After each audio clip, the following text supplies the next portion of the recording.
Dilanjutkan lagi, dan ini yang melakukannya bukan masyarakat biasa. Kalau yang melakukan pekerja seni, kalau yang melakukannya hanya anak-anak muda, oke, itu kesalahan. Tapi ini kesalahan terstruktur sampai kepada presiden, sampai kepada menteri mengolok-olok Islam.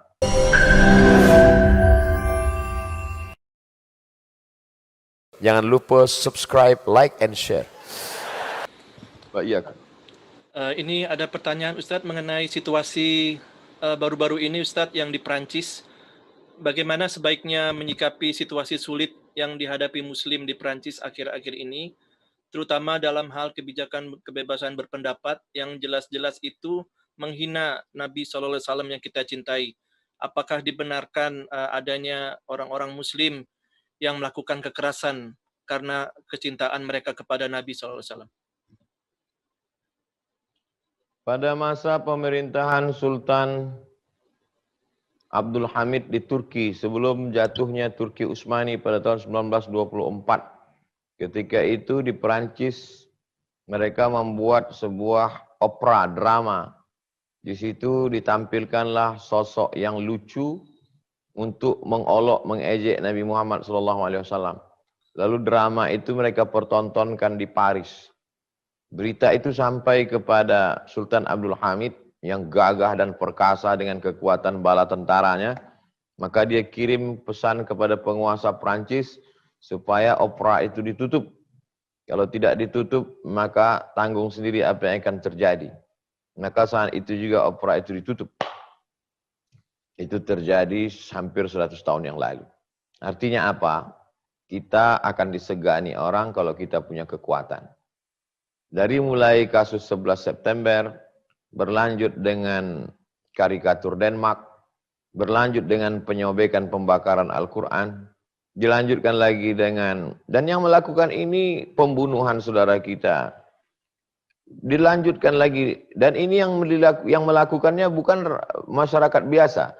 Kalau yang melakukan pekerja seni, kalau yang melakukannya hanya anak-anak muda, oke, itu kesalahan. Tapi ini kesalahan terstruktur sampai kepada presiden, sampai kepada menteri mengolok-olok Islam. Itu menunjukkan kita memang dalam ketidakberdayaan, kesulitan yang luar biasa. Nah, ini sesungguhnya menyadarkan umat Islam. Jangan lupa, Islam itu dulu ketika berada di Afghanistan, ketika datang serangan dari Uni Soviet, semua kekuatan umat Islam bersatu. Dari mulai Hekmatyar sampai Burhanuddin Rabbani, sampai Taliban, dengan berbagai macam aliran organisasi bersatu. Umat Islam akan bersatu kalau ada musuh bersama. Semua ormas-ormas, semua mazhab-mazhab di Indonesia, kalau sudah menghadapi musuh bersama, di situ dia akan bersatu.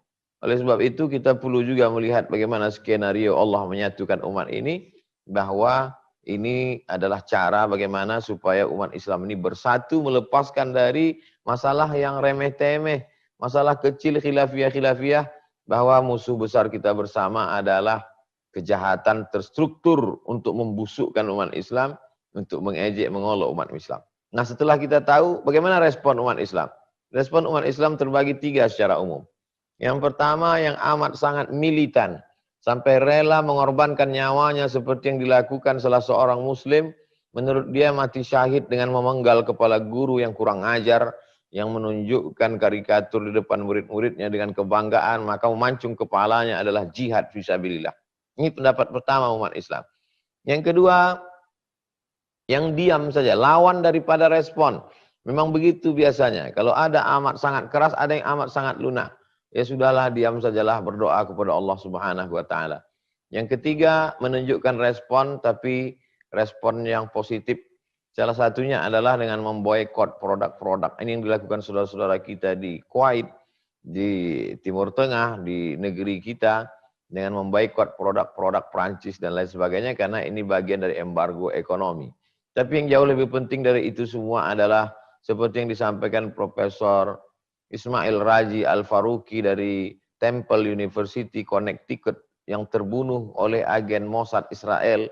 Beliau seorang Palestina, dan beliau membuahkan suatu pikiran yang brilian, cerdas, Kata beliau, kita tidak akan pernah menang melawan mereka dengan meledakkan kedutaan mereka, dengan membunuh mereka. Tidak dengan demikian, tapi dengan ilmu pengetahuan. Oleh sebab itu, cerita-cerita ini kita ceritakan ke anak-anak kita ceritakan ke jamaah untuk membakar semangat mereka untuk menuntut ilmu, lalu kemudian militansinya melaksanakan ibadah. Maka yang dokter, berusahalah menjelaskan Islam dengan ilmu kedokteran, jelaskan Al-Quran dengan ilmu sains, teknologi, sehingga dengan itu mereka akan dapat hidayah. Berdoa kepada Allah, Allahumma hdi qaumana fa innahum la ya'lamun. Sanurihim ayatina fil afaq.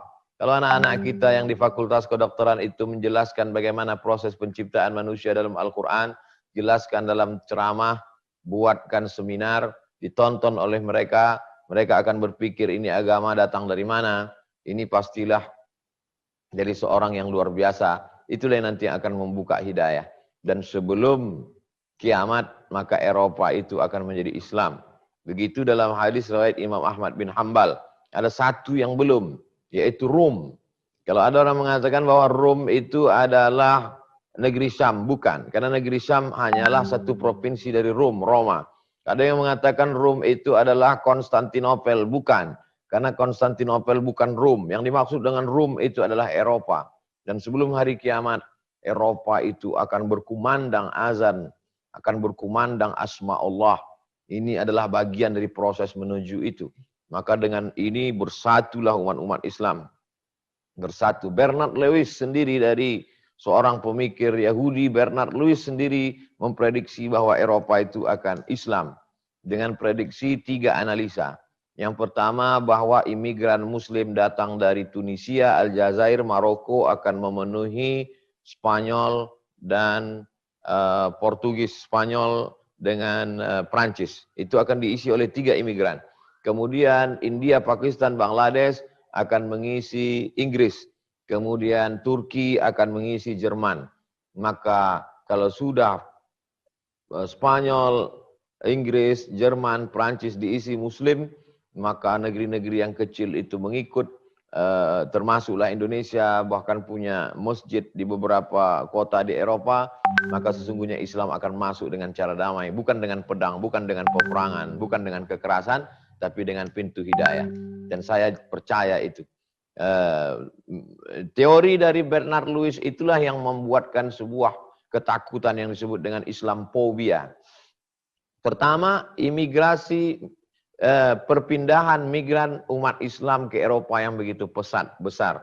Belum ditambah lagi kasus-kasus di Timur Tengah, dari mulai konflik di Sudan, konflik di negeri Syam, Palestina, Suriah, membuat ledakan besar ke Eropa. Yang kedua adalah mereka punah disebabkan LGBT karena tidak menikah, homoseksual. Sedangkan umat Islam diajarkan tazawwajul walud al-wadud. Jangan menikah banyak anak, kamu nanti akan dibanggakan Nabi di padang mahsyar. Dan yang ketiga adalah janji Allah. Dan Allah kalau sudah berjanji, innaka la tukhliful mi'ad. Jadi Islamophobia yang dihadapi hari ini, itu adalah buah dari pemikiran mereka sendiri. Di antara pemikir besarnya adalah Samuel Huntington dengan Clash Civilization, benturan peradaban, dan Bernard Lewis yang memprediksikan bahwa Eropa itu akan Islam. Demikian, wallahu a'lam. Jazakallah khair Ustaz. Waalaikumsalam. Ini Ustaz ada pertanyaan yang berhubungan mungkin ya Ustaz, yang tadi Ustaz jelaskan itu. Bagi kami yang tinggal di Amerika, apa yang harus kami katakan kepada non-muslim yang berpandangan negatif terhadap Islam karena kejadian-kejadian seperti yang terjadi di Prancis, pembunuhan mereka yang menghina Islam? Apakah sikap muslim ini, bagaimana sikap kita supaya tidak salah langkah dalam berdakwah dan mengganggu jalannya dakwah? Konflik itu selalu ada. Konflik di antara Protestan dengan Katolik yang berkepanjangan juga terjadi.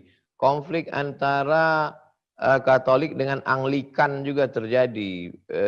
Kenapa menutup mata melihat itu? Itu baru antara dalam agama. Konflik antara Cina dengan Tibet di timur, konflik di barat. Jadi dan ketika konflik itu pasti ada oknum di dalam konflik. Jadi kita tolong jelaskan, bedakan antara ajaran agama dengan pelaku orang beragama. Nah, jadi ketika kebanyakan mereka melihat ajaran agama dari pelaku orang beragama. Orang pelaku beragama bisa khilaf, bisa silap karena keadaan. Kita pun mungkin di saat terdesak bisa melakukan seperti yang dilakukan saudara kita, memanggal kepala orang karena amat sangat terdesak. Tapi dalam Islam jihad itu dilakukan, dipimpin oleh Amirul Mukminin, oleh pemimpin, oleh Amir. Ada perintah dari Amir.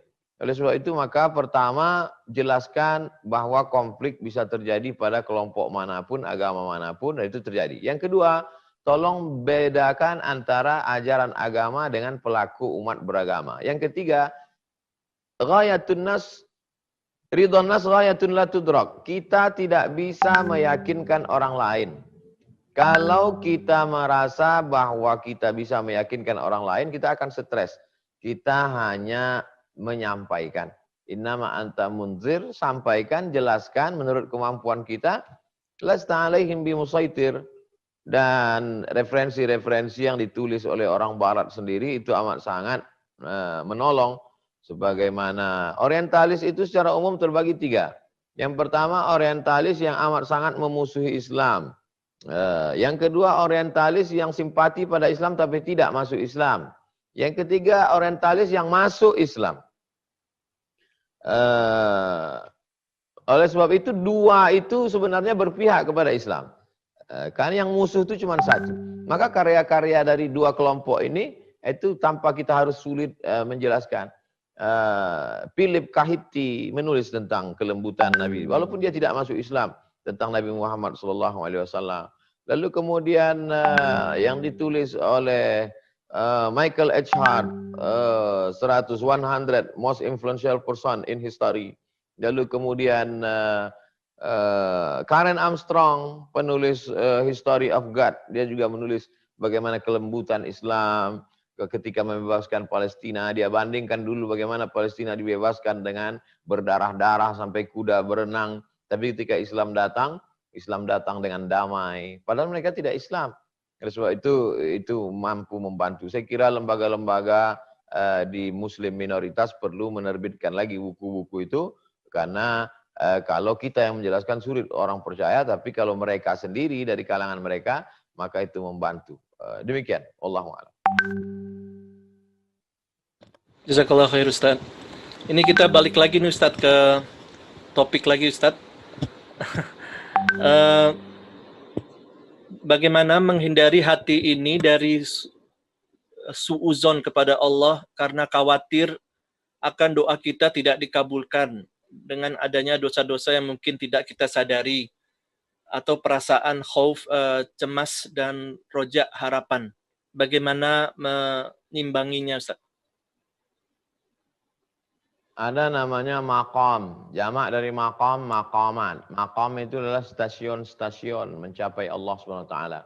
Ada stasiun taubat, setelah stasiun taubat, stasiun sabar, kemudian stasiun tawakal, stasiun zuhud, stasiun wara, tapi stasiun yang paling tinggi, level yang paling tinggi adalah ridha. Ar-ridha biqada'illah. Ridha menerima keputusan Allah Subhanahu wa taala.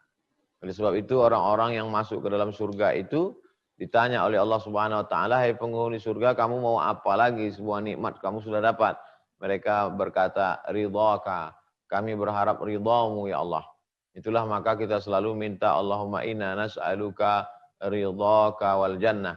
Arti ridha adalah qabul qada'illah bi ghairi taraddud. Menerima keputusan Allah tanpa ada bimbang dan ragu. Sebagaimana Nabi Ayub menerima keputusan Allah, sebagaimana Nabi Musa menerima keputusan Allah, sebagaimana Nabi Isa menerima keputusan Allah tanpa ada bimbang dan ragu.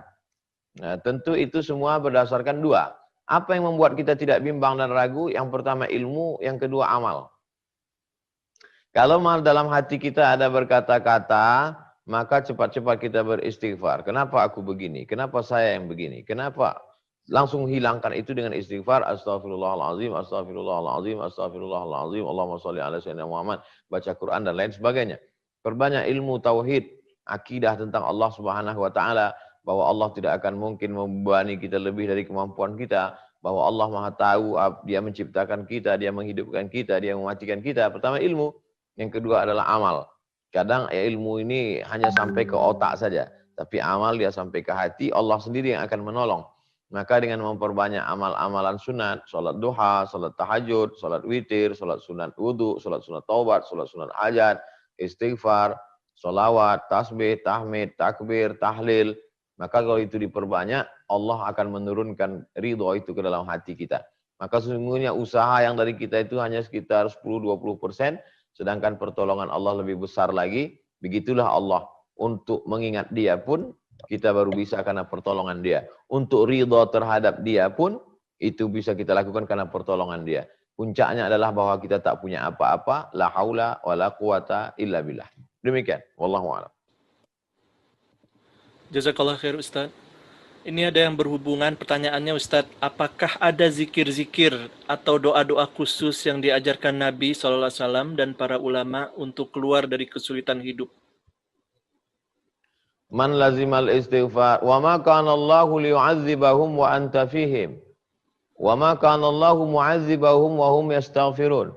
Allah tidak akan mengazab mereka selama mereka beristighfar. Al-Quran. Wa ma kana Allahu mu'adzibahum. Allah tidak akan mengazab mereka wa hum yastaghfirun selama mereka mau beristighfar. Oleh sebab itu, yang paling ampuh apa? Istighfar. Astaghfirullahalazim. Man lazimal istighfar, siapa yang memperbanyak istighfar? 3 janji Allah. Ja'alallahu lahu min kulli dhiqin makhraja. Setiap kesempitan hidupnya diberikan Allah kelapangan. Wa min kulli hammin faraja. Setiap kesusahannya diberikan Allah kemudahan. Wa razaqahu min haitsu la yahtasib. Setiap rezeki diberikan Allah dari jalan yang tidak disangka-sangka.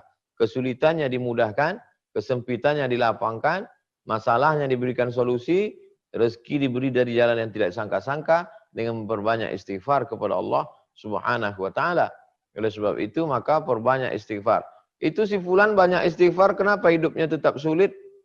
Sulit, kita mengukur sulit itu dengan cara yang salah. Kita ukur sulit itu kalau sakit, kita ukur sulit itu kalau miskin, kita ukur sulit itu kalau padahal yang dimaksud dengan sulit itu ada orang miskin tapi hatinya lapang. Ada orang kaya tapi stres dan depresi. Ada rakyat jelata tapi dia masih sempat beribadah. Ada penguasa tapi sholatnya tinggal, puasanya tinggal. Lalu sebenarnya yang dalam kesulitan itu siapa? Maka sebenarnya mereka dalam kesenangan. Tapi cara pandang kita, lagi-lagi mindset itu yang perlu diluruskan. Jadi kalau kita beristighfar, maka saat senang kita pakai kesenangan itu untuk mengingat Allah. Kalau punya harta dipakai ke zakat, wakaf, sedekah. Kalau punya jabatan, kekuasaan dipakai menolong agama Allah. Itulah yang dimaksud dengan orang berada dalam kesenangan. Kalau dia sakit, dia tidak mencaci maki Allah. Kalau dia susah, dia tidak menjadi kufur kepada Allah. Dengan banyak istighfar dan bersolawat kepada Nabi Muhammad SAW. 100 kali, 200 kali, 1000 kali. Lebih banyak, lebih baik. Tidak putus hubungan kontak kita dengan Allah Subhanahu wa ta'ala. Demikian. Wallahu a'lam. Jazakallah khair Ustaz. Wa iyyakum. Ini ada hubungannya dengan pertanyaan hubungan dengan anak muda Ustaz. Bagaimana cara tetap istiqomah terutama di kalangan pertemanan anak-anak muda zaman sekarang ini? Ada sebagian orang mengatakan jangan pilih-pilih kawan. Ini ungkapan yang menyesatkan. Karena dalam Islam diajarkan mesti memilih kawan. Karena kalau salah memilih kawan, maka kawan ini luar biasa. Seringkali diungkapkan orang yang berkawan dengan penjual parfum akan dapat harum semerbaknya. Orang yang berkawan dengan pengrajin besi akan dapat bau karatnya. Itu sesungguhnya perumpamaan bahwa mesti pilih-pilih kawan.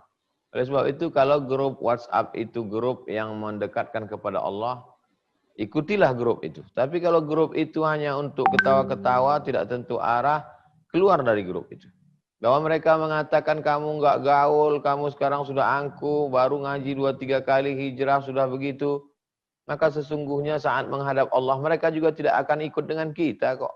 Saat menjawab mungkar nakir di mana mereka semua berada. Saat kita dihadapkan pada pertanyaan di hadapan Allah, siapapun sahabat akan melarikan diri. Yauma yafirrul mar'u min akhihi, orang lari dari saudara kandungnya. Wa ummihi, lari dari ibunya. Wa abihi, lari dari bapaknya. Wa sahibatihi, lari dari istrinya. Lari dari suaminya. Wa banihi, lari dari anak-anaknya. Mereka tidak akan bisa menolong kita. Memangnya habis waktu kita untuk mereka, mampu mereka menolong kita dalam kesulitan. Setawan kawan tertawa yang banyak. Kawan kesulitan itu sedikit. Berapa teman kita di Facebook? Berapa teman kita di Instagram? Kalau kita dalam kesulitan ekonomi, mau mereka bantu kita? Belum tentu. Oleh sebab itu ada sahabat-sahabat setia, sahabat yang mengingatkan kita lupa, sahabat yang mengajak kita sholat ke masjid, sahabat yang melapangkan hati kita dengan mengingat Allah, maka peganglah itu. Ini poin yang pertama, mesti pilih-pilih sahabat dan kawan. Yang kedua, kalau kita ada dapat nikmat, kita merasa itu biasa-biasa saja. Tapi ketika kita lihat nikmat itu tidak ada pada orang lain, orang yang melihat nikmat kita itu, dia melihat nikmat kita itu luar biasa. Maka kita kunjungi mereka yang ada di panti jompo, anak yatim, fakir miskin. Nah ini semua adalah untuk mengambil pelajaran, mengamalkan hadis Nabi, unzur ila man huwa asfala minka. Lihatlah orang yang berada di bawahmu. Dengan melihat orang berada di bawah itu datang syukur kita. Karena kalau tidak, seorang yang naik mobil mewah harga 2 miliar, tidak pernah bersyukur kepada Allah. Kenapa? Karena dia selalu mendongak ke atas melihat temannya yang punya jet pesawat pribadi. Tapi begitu ada yang meninggal dunia, barulah dia memandang ke bawah, ternyata teman ini sudah sakit berbulan-bulan, hilang pekerjaannya, lari anak istrinya, sendiri di dalam rumah, mati dalam keadaan kesulitan, barulah dia bersyukur atas nikmat. Cara pandang, lagi-lagi cara pandang. Salah cara memandang, kita akan salah berpikir, dan kita akan memaki-maki. Kalau memaki manusia mesti lumayan, maki-maki Allah, memaki-maki takdir dan lain sebagainya. Dan yang ketiga adalah mesti sering melihat kematian. Uzkuru hadimal ladzat. Ingatlah dia yang menghancurkan segala kelezatan. Kalau dia sudah datang, hilanglah kelezatan makan, kelezatan pakaian, kelezatan seksual, kelezatan politik, kelezatan popularitas. Dialah yang sudah menghancurkan segala kenikmatan kelezatan. Siapa dia? Mati. Wa kafa bil mauti wa inza. Cukuplah kematian itu sebagai nasihat. Oleh sebab itu maka 3 poin ini kita laksanakan, itu insya Allah kita bisa istiqamah, dibantu oleh sahabat-sahabat, grup-grup yang ada di Instagram, grup-grup WhatsApp, komunitas-komunitas. Jangan memisahkan diri dari jamaah, karena serigala hanya akan menerkam kambing-kambing yang memisahkan diri dari jamaah. Demikian. Wallahu a'lam bishawab. Jazakallah khair Ustaz. Iya, Ini makin tambah banyak nih Ustaz pertanyaan-pertanyaan yang masuk. Masya Allah, semangat jamaah. Ini Ustaz, dalam rangka Maulid Nabi Ustaz, banyak juga yang bertanya mengenai bagaimana meningkatkan rasa cinta dan rindu kepada baginda Rasulullah SAW. Yang pertama, tidak kenal maka tak sayang. Kenapa jamaah rindu? Setiap saya pergi ke satu daerah, anak-anak kecil datang menangis, orang-orang tua kami rindu dengan Ustadz, karena mereka kenal dengan saya. Mereka ikuti tausiah saya di Instagram, mereka ikuti update-update status saya, mereka ikuti kajian-kajian di YouTube. Maka semakin mengenal dari mana ini Ustadz, umurnya berapa, sekolahnya di mana, dia orang mana, pendidikannya bagaimana, perjalanan hidupnya bagaimana. Begitu mereka mengenal, maka mereka semakin sayang, semakin cinta. Jadi kalau begitu kepada manusia biasa, lalu bagaimana dengan Nabi Muhammad SAW? Coba pasang program selama bulan Maulid ini, hari ini 12 Rabiul Awal, masih ada 18 hari lagi, pasang program Musti Khatam Sejarah Nabi. Saya kasih satu judul buku sejarah Nabi yang simple, judulnya Ar-Rahiq Al-Maktum. Judulnya memang Arab, tapi isinya bahasa Indonesia, sudah terjemah. Ar-Rahiq Al-Maktum. Ditulis oleh ulama India, juara nomor 1 Nobel Lomba Musabaqah menulis sejarah Nabi yang diadakan di Makkah, berjumlah 150 negara. Beliau juara 1, namanya Syekh Sofiur Rahman Al-Mubarak Furi. Ar-Rahiq Al-Maktum. Baca, bahasanya simple, datanya akurat, singkat, padat, bagus buku ini. Untuk mengenal Nabi SAW. Yang kedua, Man ahabba syai'an aktsara min dzikri. Kalau cinta sering disebut.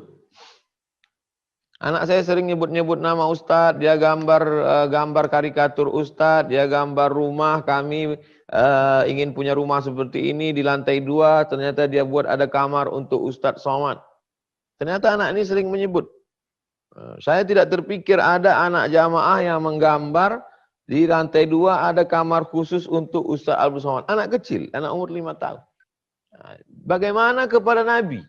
Pernah tak kita menulis gambar di rumah kita ada satu kamar khusus untuk Nabi Muhammad SAW? Jadi banyak kita mengingat dia. Mengingat dia bukan sekedar disebut tapi berselawat. Allahumma sholli ala sayyidina Muhammad wa ala ali sayyidina Muhammad. Itu kontak kita dengan dia begitu dekat, begitu erat. Yang ketiga, cinta pasti ada pengorbanan. Apa yang kita korbankan untuk dia? Semakin besar pengorbanan kita, maka semakin kuat tertaut hati kita. Nabi tidak meninggalkan istana yang perlu kita renovasi. Kita pergi ke Madinah tidak ada istananya. Dia hanya meninggalkan majelis rumah Al-Quran. Dia hanya meninggalkan ulama. Jadi kalau di kampung kita ada ulama, kita datang, kita support dakwahnya. Kemudian rumah-rumah tahfiz Quran kita bantu. Surau musola kita makmurkan. Kita sudah berkorban untuk Nabi Muhammad SAW. Itulah 3 poin yang membangkitkan kecintaan kita lakukan. Maka momen maulid ini jangan hanya sekedar berlalu pada pengajian begitu saja. Na'udzubillah lagi kalau momen maulid hanya dijadikan sebagai ajang caci maki tahunan. Setiap musim maulid, mulailah caci maki, maulid, bid'ah, maulid. Yang tidak mau ya nggak usah, karena ini ulama-ulama hadis pun melaksanakan. Yang mau ya silakan. Ya, momen maulid kita jadikan bulan maulid khatam, bulan maulid banyak sholawat, bulan maulid menulis tentang Nabi, bulan maulid buat karikatur mendidik anak-anak bagaimana dekat cinta pada Nabi, bulan maulid buat kegiatan sosial, dalam rangka maulid Nabi hitan gratis, dalam rangka maulid Nabi buat orang-orang yang selama ini kesulitan kita lapangkan. Nah, itu lebih positif daripada menghabiskan energi di medsos yang tidak tentu arah. Demikian, wallahu a'lam bishawab. Jazakallah khair Ustaz. Ini ada yang ketinggalan Ustaz, dia nanya ada yang bertanya, Ustaz pernah nggak mimpi ketemu Rasulullah, bagaimana rasanya? Mohon diajarkan Ustaz zikir-zikir supaya bisa bermimpi bertemu dengan Rasulullah SAW. Man ra'ani fil manami faqad ra'ani. Siapa yang melihat aku dalam mimpinya maka sesungguhnya dia melihat aku. Lianna syaitana la yatamassalu bi. Karena setan tidak pernah menyerupai aku. Saya tak pernah mimpi ketemu Nabi Muhammad SAW. Mungkin dosa saya banyak, mungkin mata saya belum bersih, mungkin hati saya masih kotor. Beda dengan para ulama, para habaib yang berjumpa dengan Nabi Muhammad SAW. Tapi saya pernah bertemu dengan orang yang biasa-biasa saja, bukan ulama, bukan habib, pegawai di salah satu kantor di Pemda. Dia bercerita ke saya mimpi melihat Nabi Muhammad SAW. Saya tanya, apa amalan Bapak? Bapak bukan ulama, bukan habib, bukan ustadz. Saya ketua pengurus masjid, Ustadz. Suatu hari datang jamaah mengajak saya berantem. Karena dia marah dengan saya, lalu saya ajak dia berduel, kelahi. Jamaah itu ngajak saya kelahi, tapi saya tidak lawan dia, saya diam. Padahal karate saya ban hitam, sudah sabuk hitam Pak Ustaz. Tapi saya tidak lawan dia, saya diam. Andai mau saya tendang dia, saya mampu mengalahkan dia. Dan malamnya saya bermimpi, saya sholat, lalu kemudian imamnya itu tidak kelihatan, dan ketika selesai sholat dia berpaling melihat, disitulah saya lihat wajahnya, dan ada orang di belakang berkata, orang itu mengatakan, imam itulah dia Muhammad Sallallahu Alaihi Wasallam. Jadi saya ambil pelajaran dari situ bahwa bukan ulama, bukan ustadz, bukan habib, tapi kenapa Nabi memperlihatkan wajahnya ke orang itu? Karena dia punya sabar yang luar biasa. Dan saya tidak ada sabar itu. Andai saya ban hitam seperti dia, udah habis berdarah-darah itu saya tinju, saya pecahkan hidungnya. Nah, itulah maka saya tidak ketemu. Kenapa Bapak ini ketemu? Karena mungkin ilmu saya lebih tinggi, tapi sabar dia lebih hebat, lebih kuat. Betul hadis Nabi, ayat Al-Quran. Innama yuwaffas sabiruna ajrahum bighairi hisab. Orang yang sabarnya kuat, diberikan Allah balasan unlimited. Tidak bisa terhitung. dan balasan yang diberikan Allah di dunia bisa melihat Nabi Muhammad sallallahu alaihi wasallam. Mudah-mudahan kita diberikan sampai saatnya menurut makam sesuai kita dipertemukan di ketika hidup dan bersama dengan Nabi Muhammad SAW di dalam surga Jannatul Firdaus. Amin ya rabbal alamin. Wallahu a'lam bishawab. Amin. Jazakallah khair Ustaz. Ini Ustaz, kembali ke pandemi ini Ustaz, ada yang bertanya bagaimana cara mengantisipasi keuangan keluarga yang tidak menentu di saat pandemi ini Ustaz. Dalam ajaran Islam kita diajarkan bagaimana menabung. Itu dalam kisah Nabi Yusuf alaihissalam. Kenapa Nabi Yusuf itu diangkat sebagai bendahara Mesir? Karena dia punya perencanaan yang luar biasa, mendapatkan ilham, isi mimpi Nabi Yusuf itu adalah bagaimana supaya nanti masa paceklik kering Mesir tidak bisa bercocok tanam, dia sudah siap dengan tabungan itu. Dan kita di Indonesia ini hampir rata-rata setiap suku itu, kalau kami di Pulau Sumatera ada suku Minangkabau, itu di depan rumah itu ada rangkiang, seperti rumah kecil tempat menyimpan padi. Jadi saya kira suku-suku lain juga di Jawa, Kalimantan, Sulawesi, Papua hampir sama. Karena memang iklim kita, ada saatnya kita kekeringan, sehingga kita tidak bisa menanam padi. Tapi padi itu sudah siap. Nah, jadi pertama adalah, saya mau menjelaskan bahwa ditinjau dari aspek agama maupun dari aspek suku, sejalan. Nenek moyang kita memang gemar menabung dan Islam juga mengajarkan itu. Oleh sebab itu, maka jangan habiskan untuk, saya selalu sampaikan pada saudara-saudara kita TKI, TKW, merantau 2 tahun, sekian tahun ke Korea, ke Hong Kong, ke Taiwan, lalu kemudian pulang kampung, beli kulkas hampir sebesar kamar, beli TV besar, habis itu uangnya habis, pergi lagi. Saya katakan pulanglah untuk membuat modal ternak ayam, modal karamba ikan, dan lain sebagainya. Jadi bagaimana cermat, jangan diperturutkan hawa nafsu hanya untuk style. Sekarang ini kan banyak korban brand, korban yang mengiklankan itu siapa? Artis. Padahal artis itu pun nggak beli, dia dapat hadiah dari perusahaan. Yang jadi korban itu ya masyarakat. Jadi yang pertama adalah budaya menabung. Yang kedua, kita dalam Islam ini diajarkan amat sangat efisien tentang makanan. Makanan itu saya pribadi makan tuh ya secukupnya aja. Kalau nasi paling 1 kali sendok, kemudian ikan secukupnya. Malah kalau disuguhkan banyak-banyak tuh bingung. Saya kalau lauk pauk itu 1 aja. Jadi kalau di situ ada ayam goreng, ada ikan panggang, ada sup, ya 1 aja. Itu oleh sebab itu kita diajarkan untuk tidak memperturutkan hawa nafsu. Dalam Islam makan itu hanya untuk menegakkan tulang belakang. Kulu, makanlah, washrabu, minumlah, wala tusrifu. Jangan berlebihan. Nah, jadi menu-menu itu tidak usah terlalu banyak, efisien. Lalu kemudian yang ketiga, kita diajarkan ada satu ibadah. Ibadahnya tidak mengeluarkan uang, justru ibadahnya irit uang, yaitu puasa sunat. Puasa Senin Kamis, puasa itu amat sangat sehat. Saya ketemu dengan orang dokter yang kena penyakit gula selama 17 tahun. Sudah putus asa, maka dia makan semuanya. Saking putus asanya dimakan semua karena dia anggap nanti toh mati juga. Tapi akhirnya Allah bukakan hidayah puasa. Akhirnya Pak Ustadz, kata Pak Dokter, saya puasa 17, kena penyakit 17 tahun, setelah puasa sekarang bisa normal dan hilang sama sekali. Oleh sebab itu puasa sunat ini, almarhumah ibu saya kena penyakit gula sampai 500-600, lalu kemudian puasa sunat Senin Kamis tak putus. Jadi beliau meninggal bukan karena penyakit gula, meninggal karena tanpa sakit, karena ajalnya sudah tiba. Hari Senin dalam keadaan sedang puasa sunat, karena beliau habis makan sahur, mau sholat subuh. Jadi puasa sunat ini luar biasa. Ya, satu sisi dia untuk menjaga, satu sisi mengamalkan sunnah, satu sisi juga untuk hemat.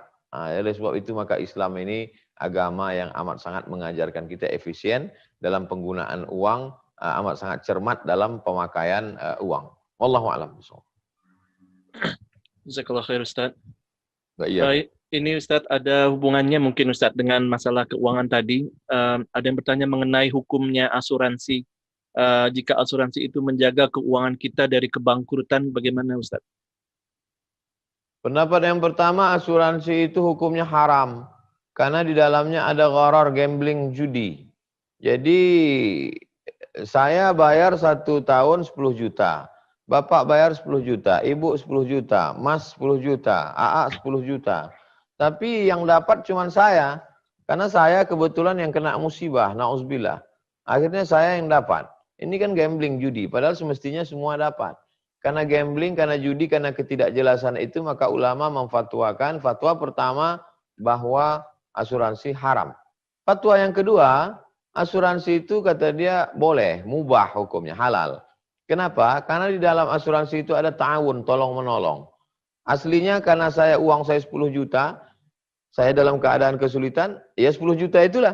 Tapi dengan adanya asuransi, saya bisa dapat 100 juta. Kenapa? Karena ada Mas, ada AA, ada Teteh, ada Abang, ada Uda, ada Uni. Uang dari sahabat-sahabat ini mengalir ke saya. Maka di dalamnya ada unsur ta'awun, tolong menolong. 2 fatwa dalam fatwa Syekh Ali Jum'ah, Mufti Mesir dalam fatwa mu'asirah, fatwa kontemporer. Yang pertama mengatakan haram, alasannya karena ada unsur gambling, judi, ketidakjelasan. Yang kedua mengatakan halal, alasannya karena ada ta'awun, tolong menolong. Silakan pilih antara 2 fatwa ini. Saya pribadi tidak pakai asuransi. Asuransi motor, asuransi jiwa, asuransi kendaraan, tidak ada. Jadi kalau saya nabrak orang atau ditabrak orang, ya saya bayar sendiri. Ya, tapi dalam menyampaikan ke jamaah, saya sampaikan dua-duanya, jamaah silakan memilih. Kenapa bisa terjadi 2 fatwa? Karena asuransi tak ada zaman Nabi SAW. Setelah sekarang baru ada, maka ulama berijtihad, maka masing-masing dengan ijtihadnya, yang ini melihat ada maslahat, ada kepentingan, ada positifnya, yang ini melihat ada unsur tipunya, maka masing-masing berpendapat. Demikian. Allahu a'lam bishawab. Jazakallah khair Ustaz.